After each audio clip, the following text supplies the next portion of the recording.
কিছুদিন আগে Facebook scroll করতে করতে আমার সামনে একটি হাদিস আসে।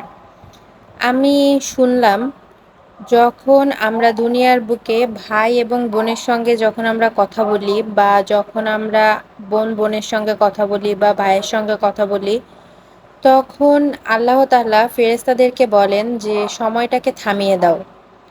তো হাদিসটা শোনার পর আমি আসলে এর মর্মার্থটা বুঝতে পারিনি তখন। তো তারপর কিছুদিন পরে আমার সামনে এই সেম হাদিসেরই ডিটেলস আসলো। তখন আমি হাদিসটি পড়লাম এবং যা দেখলাম আমি খুবই অবাক হলাম। যেমন ছিল, আমাদের আখিরাতের পরের জীবনে আমরা প্রিয়জন বলতে আমাদের মা-বাবার সাথে আমাদের দেখা হতে পারে, স্বামী-স্ত্রীর সঙ্গে দেখা হতে পারে। কিন্তু আখিরাত জীবনের পরে আমাদের আর কখনোই আমাদের ভাই-বোনদের সঙ্গে দেখা হবে না। কথাটি শোনার পর আমার বুকের ভেতরে কেমন একটি কষ্ট অনুভব হলো।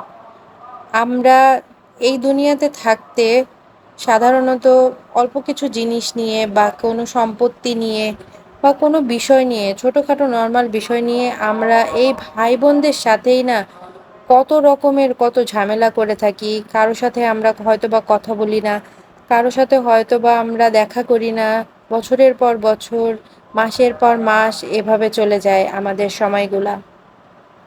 একটাবার কি চিন্তা করে দেখেছেন যে যাদের সাথে দুনিয়াতে আমাদের রক্তের সম্পর্ক, আল্লাহ হয়তোবা এই ক্ষণিকের জীবন আমরা কয়দিনই বা বাঁচবো বলুন? এরপরে আমাদের আর কারো সঙ্গে দেখা হবে না। তো এই ক্ষণিকের জীবনে অল্প কিছু সময়ে আমরা সবাই মিলেমিশে থাকি এবং সবাই সবার সঙ্গে অনেক বেশি মানিয়ে নেওয়ার চেষ্টা করি।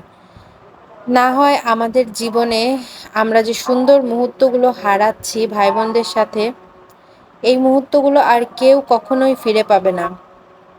যারা জানেন না আমার মতো, আমিও জানতাম না আসলে হাদিসটি। আমি যখন দেখলাম তখন ভাবলাম যে আমি শেয়ার করি আপনাদের সঙ্গে, যাতে যারা জানে না তারাও জানতে পারে, এর থেকে তারাও যাতে শিক্ষা নিতে পারে। তো আপনারা যারা জানতেন না এবং যারা শুনলেন তারা অবশ্যই ভিডিওটি শেয়ার করবেন এবং অন্যকে জানার সুযোগ করে দিবেন, যাতে এই ক্ষণিকের দুনিয়ায় সবাই সবার সঙ্গে মিলেমিশে সুন্দর মতো সময় কাটাতে পারে। একটাই জীবন, এই জীবনে ভালো থাকুন, নিজের পরিবার পরিজনকে ভালো রাখুন, আত্মীয় স্বজন সবাইকে ভালো রাখুন, সবাই মিলে ভালো থাকুন, এই কামনা করি। আসসালামু আলাইকুম।